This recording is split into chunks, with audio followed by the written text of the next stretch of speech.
ഇന്ന് കാലത്ത് വനം വകുപ്പ് ഉദ്യോഗസ്ഥന്മാർ സാധാരണ നിലയിലുള്ള പരിശോധന നടത്തുന്ന ഘട്ടത്തിലാണ് ഒരു സ്ത്രീയുടെ ജഡം കണ്ടെത്താനിടയായത്.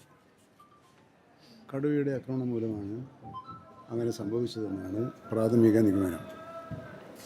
അപ്പോൾ അവരെ അടിയന്തരമായും നിയമപരമായ നടപടികൾ പൂർത്തിയാക്കി ആവശ്യമായ കാര്യങ്ങൾ ചെയ്യേണ്ടതുണ്ട്. ആ കാര്യത്തിൽ അവിടെ ജനങ്ങളുടെ ഇടയിൽ സാധാരണ പോലെ വലിയ പ്രതിഷേധം ഉണ്ടായിട്ടുണ്ട്. ആ പ്രതിഷേധക്കാരോട് സംസാരിക്കുന്നതിനായി ബഹുമാനപ്പെട്ട മന്ത്രി, പട്ടികജാതി പട്ടികവർഗ വികസന മന്ത്രി ഓർക്കയോട് അങ്ങോട്ട് പോയിട്ടുണ്ട്. വനം വകുപ്പിലെ മുതിർന്ന ഉദ്യോഗസ്ഥന്മാരും പോയിട്ടുണ്ട്. കടുവയെ കൂടുവെച്ച് പിടിച്ചോ വെടിവെച്ചോ പിടിച്ച് ചെയ്യാനുള്ള ഉത്തരവ് നൽകി കഴിഞ്ഞിട്ടുണ്ട്. അപ്പോൾ ജനങ്ങളതുമായി സഹകരിച്ച്, കാരണം പുറത്തു വന്ന് ആക്രമിച്ചതല്ല എന്നൊരു, പക്ഷേ അത് നമ്മൾ നോക്കുന്നില്ല. വനത്തിന് പുറത്തു വന്നില്ല, വനത്തിനുള്ളിലാണ് ഇത് സംഭവിച്ചത്. പക്ഷേ അവിടുത്തെ ഞാൻ മനസ്സിലാക്കിയത് അവിടുത്തെ ഒരു വാച്ചറുടെ ഭാര്യയാണെന്നാണ് ഞാൻ മനസ്സിലാക്കിയിട്ടുള്ളത്. അപ്പോൾ അത് ആ നിലക്ക് തന്നെ പരിഗണിച്ചുകൊണ്ട് ആവശ്യമായ ധനസഹായം ഉൾപ്പെടെയുള്ള കാര്യങ്ങൾ ചെയ്യണമെന്നാണ് ഉദ്ദേശിക്കുന്നത്. ഏതായാലും വളരെയൊക്കെ ഇപ്പോൾ കുറച്ച് ദിവസമായിട്ട് നമ്മൾ ഖേദകരമായ വാർത്തകൾ കേട്ടുകൊണ്ടിരിക്കുകയാണ്.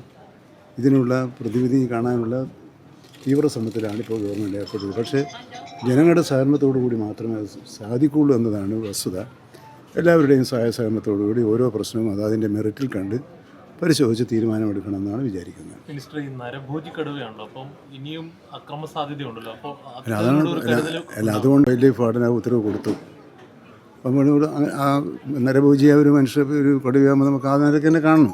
അതിൻ്റെ ഗൗരവത്തിൽ തന്നെയാണ് കാണുന്നത്.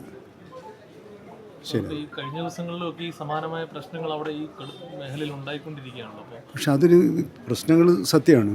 പക്ഷെ അതൊക്കെ ഉണ്ടായിക്കൊണ്ടിരിക്കുന്നതിൽ മിക്കവാറും വനത്തിനുള്ളിലാണ്. അപ്പം നമ്മൾ നാട്ടിലിറങ്ങി വന്ന് മനുഷ്യനെയും കൃഷിനാശവും നടക്കുന്ന വന്യമൃഗങ്ങളാണല്ലോ നമ്മുടെ ഒരു ചർച്ചയിൽ ഇതുവരെ വന്നിട്ടുള്ളത്. പക്ഷേ ഇങ്ങനെയും സംഭവിക്കുന്നുണ്ട്. അപ്പോൾ അതിന് മുന്നറിയിപ്പുകൾ ഉൾപ്പെടെയുള്ള കാര്യങ്ങൾ നൽകുന്ന കാര്യത്തിൽ കൂടുതൽ ജാഗ്രത വേണം എന്ന ഒരു സൂചനയാണ് ഇത്തരം സംഭവങ്ങൾ നമ്മുടെ മുമ്പാകെ കാണിക്കുന്നത്. അത്തരം പൊതുസൂചനകൾ കൂടി കണക്കിലെടുത്തുകൊണ്ട് ചെയ്യാവുന്നതിൻ്റെ പരമാവധി കാര്യങ്ങൾ ചെയ്യാൻ ഗവൺമെൻറ് ഒരുക്കമാണ്.